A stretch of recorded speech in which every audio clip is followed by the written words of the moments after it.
queridos alunos do terceiro ano do Centro Educacional Santos Dumont. Eu sou o professor Luiz Cordeiro e na aula de hoje a gente finalmente vai terminar aí a nossa primeira semana de revisão. A gente vai finalizar como história, seguido de uma produção de texto, tá bom?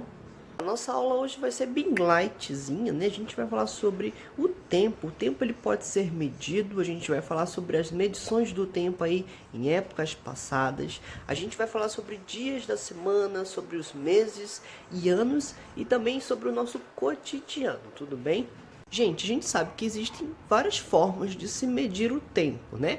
A maneira aí mais conhecida é utilizando o relógio. Eu acho que todo mundo se utiliza apenas do relógio para fazer a medição do tempo. Então a gente vai acabar dividindo esse tempo em horas, minutos e segundos também. Um exemplo bem simples que a gente pode, apresentar sobre as horas deixa eu ver, por exemplo, o nosso período na escola, né? Geralmente a gente fica de 7 horas da manhã até as 11, lá no Centro Educacional Santos Dumont. Na nossa escola, a gente fica ali numa duração de 4 horas, tudo bem? Quando a gente faz a medição aí dos minutos, por exemplo, nós temos 15 minutos de intervalo lá na nossa escola. Então, 15 minutos. E os segundos, eles medem a passagem mais rápida de tempo, né? Os segundos vão até ali mais ou menos, a gente pode contar 60 segundos, que equivalem a 1 minuto. Isso geralmente é utilizado, por exemplo, em competições. Se a gente parar para pensar nas Olimpíadas, nós temos vários esportes onde rapidamente se acontece alguma coisa, né, para determinar quem vai ganhar ou quem vai perder. Esse é o caso das corridas, da natação, em que geralmente são utilizados apenas os segundos, né, coisas bem rápidas de se acontecer.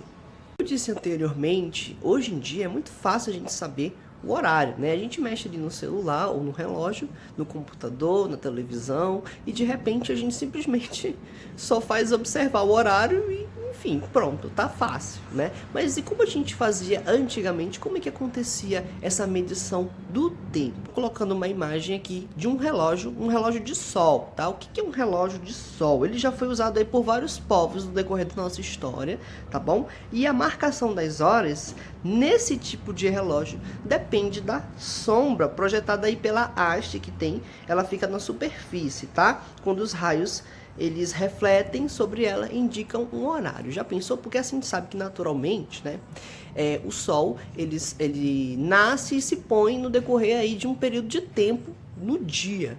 Então, os povos antigos se utilizavam da luz solar para saber o horário, né? Faz um relógio no chão, uma superfície concreta com uma haste. Essa haste fica parada. E de acordo com o passar do Sol de um lado para o outro, né, a haste vai fazendo uma sombra. E isso vai determinando o horário.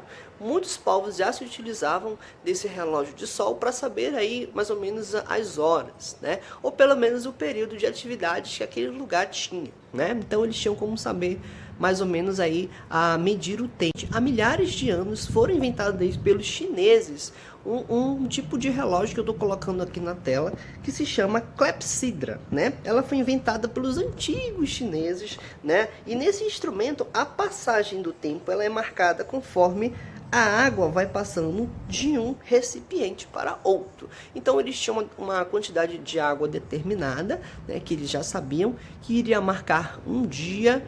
Então eles colocavam, como está aí na nossa imagem, de acordo com a passagem da água, esses ponteiros iriam se mexendo. Isso configuraria um dia inteiro, tá bom? Essa é uma outra forma aí mais, talvez, como é que eu posso dizer, evoluída, né, de relógio, até a gente chegar aonde a gente conhece hoje. Mas também existe uma outra forma e mais comum até do que esses dois instrumentos para se medir o tempo. E aí também conhecido como relógio de areia. Eu acredito que esse seja um instrumento aí que a gente mais consegue visualizar em filmes, em séries, né?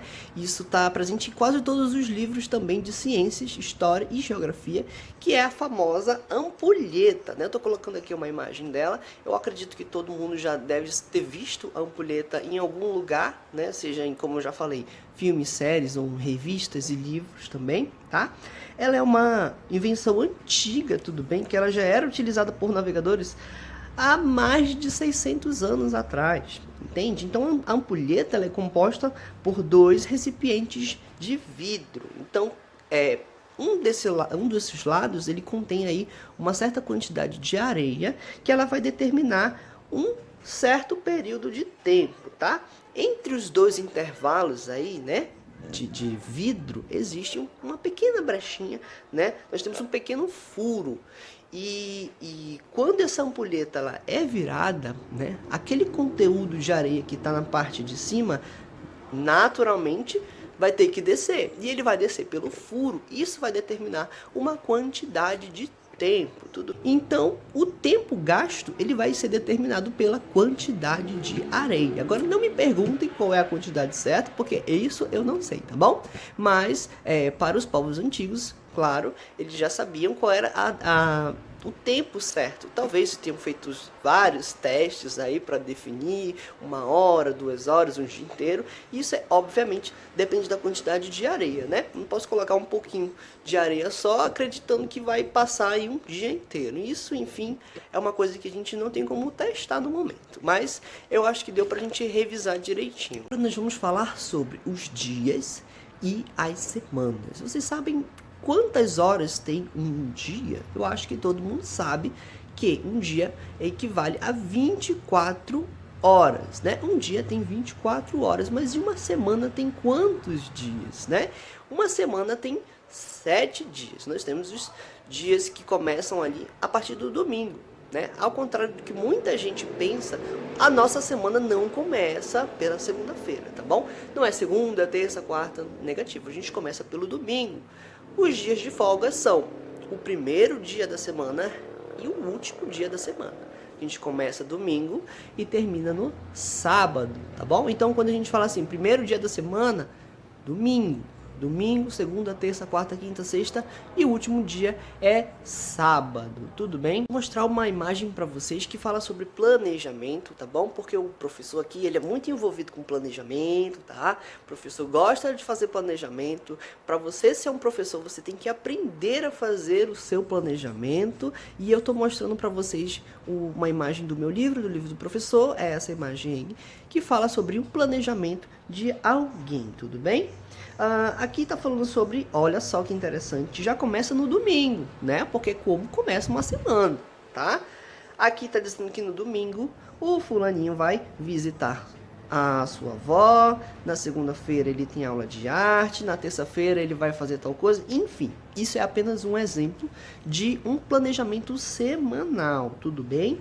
Nós já falamos sobre hora, minuto, segundo, semana, mas e os meses e o ano, né?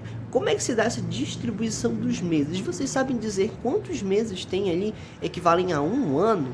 Um ano equivale a 12 meses. A gente começa o nosso primeiro mês do ano em janeiro, né? Então a gente vai para janeiro, fevereiro, março, abril, maio, junho, julho, agosto, setembro, outubro, novembro, dezembro. São 12 meses, tá bom? E os meses eles não têm dias exatos para terminarem. Alguns meses terminam com 30 dias e outros meses terminam com 31 dias, tá bom? Com exceção de fevereiro. O mês de fevereiro ele sempre termina no dia 28, tá?